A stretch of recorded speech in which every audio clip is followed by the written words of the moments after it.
ADHOC Committee gi-umol sa konseho aron mo'y mutuki sa joint venture agreement kun GVA tali sa kagamhanan ug sa Expedition Construction Corporation. Tuyo niini aron plansyahon ang tanang isyu nga ngayang tukion sa maong kasabutan.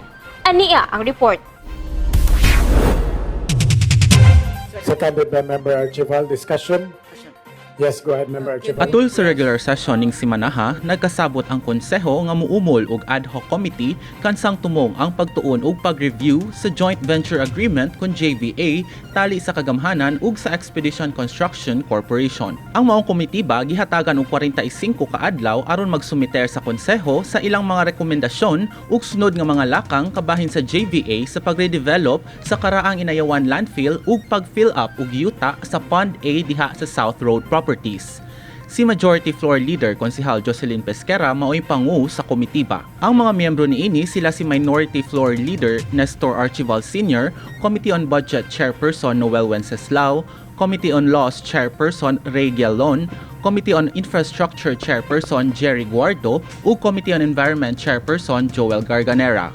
Mato ni Konsehal Archival nga maoy niduso sa pagbuhat sa ad hoc committee adunay pipila ka mga issues nga angay tukion sa maong JVA. Taking into consideration the concerns being discussed during the previous session, such as but not limited to the following: the deliverables of the PSP stipulated in the contract. Number 2, sharing scheme between the city government and the PSP. Number 3, the exact size of Fund A that needs to be filled up. And lastly, the land ownership of the Inayawan landfill and the Fund A, among others, Mr. Chairman.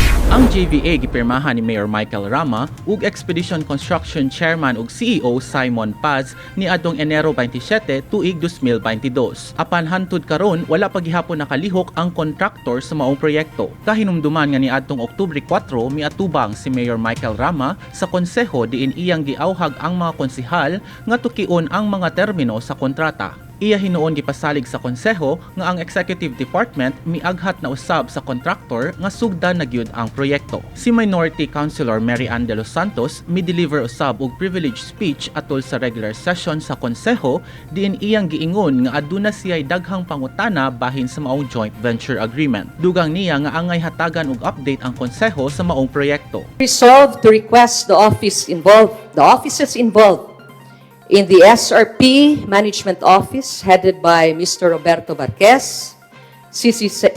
Senro, headed by Mr. Arlie Hesta, Department DEPW, headed by Engineer Bayukot, and the Office of the Mayor to provide this council a status report of the joint venture agreement between the City of Cebu and Expedition Construction Corporation. So moved, Mr. Chair. Ihatagan sa konseho ang maong mga opisina ug duha ka semana aron makasumiter sa ilang report sa proyekto. Ubos sa maong JVA mububo ang Expedition Construction ug gibana-bana 20 bilyones pesos alang sa pag-construct ug ospital, mga recreational facilities, parks ug taytayan nga magkonektar sa karaang landfill ngadto sa Pond A. Kung mahuman og fill up ang Pond A sa SRP, makahatag kini og dugang 60 hectares nga luna alang sa proyekto.